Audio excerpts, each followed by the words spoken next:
This show is brought to you in part by viewers like you who joined a Patreon or become YouTube members. Thank you. And if you could, hit the like button and subscribe if you want more Browns-focused content. Okay, so the owners' meeting is happening, which means that there was some media availability from Jimmy Haslam, which I think, funnily enough, is not available in video format like the media availability for Andrew Berry and Todd Monken. And I'm going to be honest, the quotes that I'm hearing from Jimmy Haslam, they have me concerned for multiple reasons. Now, again, anytime Jimmy Haslam talks, he tends to make me nervous. You know my stance on ownership. I think every single team has bad ownership. I think ownership is probably the least competent part of every football operation in the NFL, right? That's the least qualified person in every single football op that has the most amount of power. So, you always get a little nervous when that part of your team is talking. But yeah, Jimmy said some stuff that made me concerned here. Not everything that he talked about made me concerned. Specifically, what he was saying about like Deshaun Watson is making me worried that he's back on the juice again when it comes to Deshaun Watson. And I just don't think that's going to end well for the Cleveland Browns, but we'll see. All right, so Daniel Foyce, who's down there at the owners' meetings, he put out some tweets covering this situation. We're going to go over those tweets. First, Jimmy talked about the Myles Garrett thing, right? And again, I talked about this in the Andrew Berry video, where the answer has slightly changed for how Andrew Berry talks about this whole Myles Garrett thing, right? What was a hard no a year ago is now a heavily implied no, which, again, is still no, but it's a softer stance than what it was a year ago, right? And my theory is the more the years go on, the more and more it's going to make sense for Cleveland, especially if they don't land on a quarterback solution, to trade Myles Garrett. Right now, the deal you would have to get would have to be pretty significant. But in the future, next year, the year after, maybe things start to make more sense.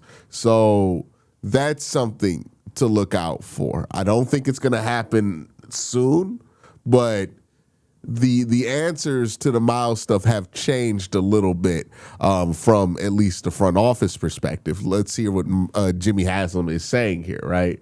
Now, Jimmy said that he's absolutely convinced that Myles is committed to Cleveland. We spent a lot of time with Myles the day after the season, had great conversation about the offseason and the direction of the team. He then goes on to say, Myles Garrett's offseason communication with the team is not unusual for Myles to not be in real close contact with us in the offseason.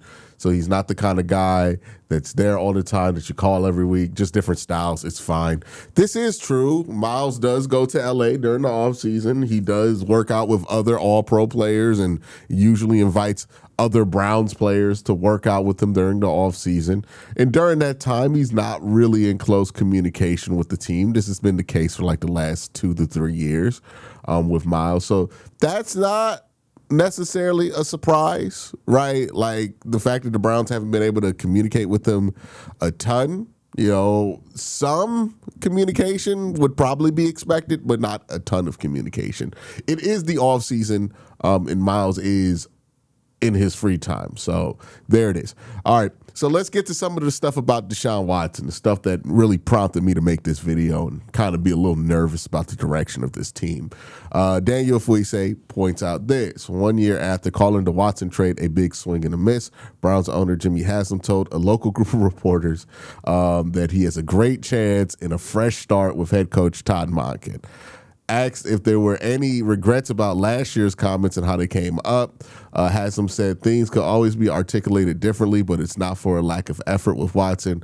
Haslam said he recently spoke with Watson, who said he weighs the least he's had in several years and is in great shape. He'll be in Cleveland for the start of the offseason program. He certainly had the ability at one point. We're cautiously optimistic. Okay, now look, when I talk about Deshaun, there's a tendency to think that it's all about how people feel about Deshaun personally.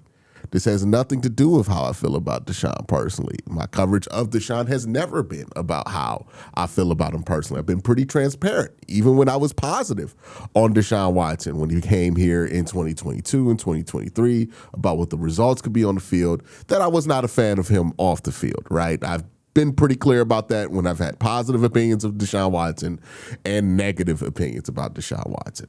So my worry about the Browns getting more excited than I think they really should be at this point about this Watson comeback is not about the fact that I don't want to talk about Deshaun Watson anymore, right?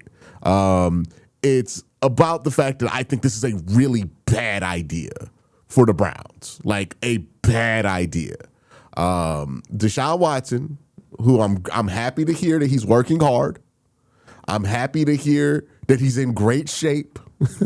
But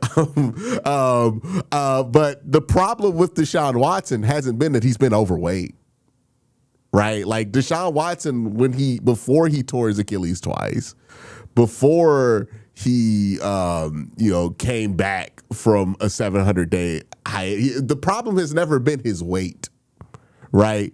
Getting excited because he's not as heavy as he was the last couple of years. I mean, unless you want to break some new news to me that you think Deshaun Watson wasn't working hard, but if you talk to Jimmy Haslam, he said that the issue has never been for lack of effort, which would suggest that he has been working hard and he hasn't had weight issues. So like, why would I care that his weight is down? He's coming back from 2 Achilles tears. His throwing shoulder did not look great the last time we saw it. And his ability to make decisions in football speed was awful in 2024, regardless of what offense he's running. I mean, we're talking about basic concepts. We're talking about like smash. He can't make a decision. Maybe he's over all of this now that he doesn't have any of the caseload and he doesn't have to worry about showing up in court or being subpoenaed anymore and all that's over with. Maybe that can free him up mentally. But the damage feels like it's been done with Watson physically and mentally. And if the Browns really hold court for Watson longer than maybe, like, we'll see what he can do in the spring. I think they have no choice but to see what he can do in the spring.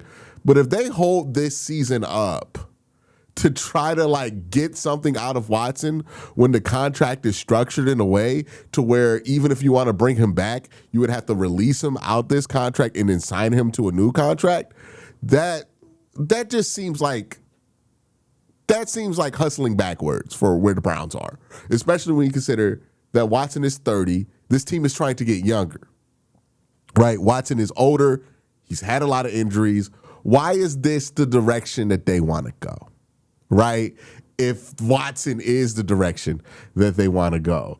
Like, even if you don't like the Sanders fans, right? And I know a lot of people are in that camp, Sanders is a much better option for the future just because he's just younger, right? Like, I would much prefer, if we're just going to see what's up with the quarterback this year, we do it with the guy who's 24 in Shedeur Sanders, then waste a year wondering what we got in Deshaun Watson. Like, what is the upside organizationally in holding up for Deshaun Watson? Like, it sounds like Jimmy back to that crack. Like, I got to be honest about it. It sounds like Jimmy back on that crack. He talking about, well, he could be, remember what he was in 2020. Dog, it's a half a decade ago. Over a half a decade ago. Deshaun Watson ain't been good since people who were in 8th grade done graduated high school now, dog. Some people has whole college careers since the last time Deshaun Watson was good. And we still talking about the last time Deshaun Watson was good? I don't know. I've been pretty hopeful that the Cleveland Browns, or at least Jimmy Haslam, would have learned enough from what we have seen over the last couple of years to kind of understand that at this point, there's really no benefit in hanging on to this whole Deshaun Watson thing. But boy, if Jimmy wants to keep giving this shit a try, like, I just don't see the upside. Again, if you're going to throw a quarterback out there and you're not sure if he's going to be good, you at least want it to be the younger one. Because again, if Shedeur is good, then he's under contract for the next 2 years at a cheap number, and you have control over his contract. If Deshaun Watson, let's say miracle happens, Deshaun Watson plays starting level football, he's going to be a free agent. So what you going to do next? You going to bring him back? Because you can't bring him back because you put a poison pill in the contract over the next 2 years. You have to post June 1st cut him. And let me tell you something. If you post June 1st cut him, he's not coming back. So what's the upside? This really reminds me of the Kenny Pickett thing last year, right? Where it's like we've traded for Kenny Pickett. He's in the last year of his contract. And the upside to Kenny Pickett being good is that you will have to pay Kenny Pickett the next year. And this is even worse because we weren't in a situation with Kenny Pickett's contract to where we would be forced to cut Kenny Pickett with a post-June 1st designation because we put a poison pill in the contract. Once the Browns took that step, they got to let it go. Once you put the poison pill in the contract, you got to let it go. You can't let this hold up the team anymore. And if this is what Jimmy wants to do, which it sounds like Jimmy has some interest in seeing what Watson could do, this is a bad decision for the future. It's a bad decision. I hope I am wrong about this. I hope I am overreacting to this. And I know there's going to be people in the comment section like, well, you know, if he's getting paid, let's just see what happens. But it's like, what about the future? You know what I mean? What about the future here, right? Because they're supposed to be a forward-thinking organization. And for the most part, when you look at most of the things that they'll do football operations-wise, they are. But this would be a giant slap in the forward-thinkingness, right? Which, again, sometimes happens with the Cleveland Browns. You're like, wow, everything they're doing is forward-thinking. But this couple of decisions don't make any sense. And it's Jimmy Haslam putting his thumb on the scale. And just, even if you want to believe in Deshaun Watson, do you believe in Jimmy Haslam being right? I don't. I don't ever believe in Jimmy Haslam being right about something. He's been wrong so many times. When it comes to, like, devastatingly wrong. You look at every single devastating thing that's happened to the Cleveland Browns over the last few years. It's Jimmy Haslam. Like, these are Jimmy Haslam decisions. And look, I don't want to say it's unique to Jimmy Haslam because I think the reason why the decisions are so bad from Jimmy is because he is the least qualified guy in the room who has the power to make these decisions. Any ownership-led decision or most ownership-led decisions are pretty disastrous if done. Right? Like, that's usually how it goes. The less your owner is putting their fingerprint on the team, the better. And it sounds like Jimmy trying to put his fingerprints on this. That has me concerned. That has me very concerned. I hope I'm wrong here. I hope Todd goes out. Well, it don't even matter what Todd and Andrew say if this is what Jimmy wants to do. So, again, hope I'm complaining about nothing. Hope this is a nothing burger and I'm just tripping. But, man, Jimmy pumping out, sounding like Mary Kay Cabot, pumping out all the positive propaganda on Deshaun Watson, it does have me concerned. And it should have you concerned. Because if the Browns go out there and this season is all about Deshaun Watson and his reclamation, what is the upside for Cleveland? There's no upside. We can't keep him. We can't trade him. He's going to have to be cut post-June 1st. This is just a waste of time. Waste of time. And that's what Jimmy is pushing for right now, it sounds like. I'm not a big fan about that. I'll be honest with you. I'm not a big fan about that. Let's see what else he said. Okay, Jimmy Haslam also talked about Shedeur. Browns owner Jimmy Haslam on Shedeur. I was in Cleveland 2 or 3 weeks ago and was working out early and coming in. He's been in Cleveland most of the winter, and I think he says a lot for his dedication to wanting to be an NFL quarterback and understanding what it takes. His body looks better. That's a good sign. I think he's been working hard. Cool. So I think it's hard for a lot of college kids to understand what it takes to play in the NFL, and particularly at quarterback. I think Shedeur got an education in that, and my instincts are that he'll come back and be ready to play. Well, I hope Shedeur's able to win this job, because if it's between him and Deshaun Watson, it's obvious what is the better path for the team, or at least a more productive future for the team. Now, there is a question of, like, what is this team going to look like at the beginning of the season? who do you want to start those games? Because they are bringing in a new offense. They're probably replacing 5 starters on the offensive line. It's possible that the Browns offense could be like pretty ugly early on. And maybe you just sacrifice somebody to go out there during that period, kind of like how they sacrificed Joe Flacco, hoping that by the time you're ready to put somebody that you really believe in, that it's better off. But I don't know, man. I don't know. I've had a lot of enthusiasm for what the Browns have been doing, but this constant like wanting to push the idea of Deshaun again, I hope there's like some kind of ulterior motive behind this. But if I am to take them at their word, this has me concerned, right? Like this is the big thing that I'm like, oh, if you do this, all that other good shit you've been doing this offseason that's made me more optimistic, that doesn't matter. Right? Like, well, if you dedicate this season to a Deshaun Watson reclamation project and you're talking about him like you think he's going to be fucking Sam Darnold, boy, I just feel like we are allowing this Watson thing to continue to affect us negatively when we could have just been done. You know what I mean? And that's not good for the long term of this team. Even if Watson goes out there and he plays well, there's no upside in that for Cleveland. And that's where you have to just make the decision to just step away from it when it's at that point. Daniel Fuise also says Jimmy Haslam said he thinks Todd Monken will start ahead of a normal first-year coach because of the ex-Ravens assistants who joined him. That's interesting. That's a weird way to look at it, and maintaining the defensive staff. I guess that's fair. As far as expectations go, I expect us to win more games. This is another piece of dissonance here that I'm concerned about. You hear Andrew Berry talk about the team, and he's using terms like at this point in our life cycle. And he's making it clear that we're not at the point of being a competitive team as far as like championship or playoffs go. And then you hear Jimmy talk, and he's expecting more wins than last year.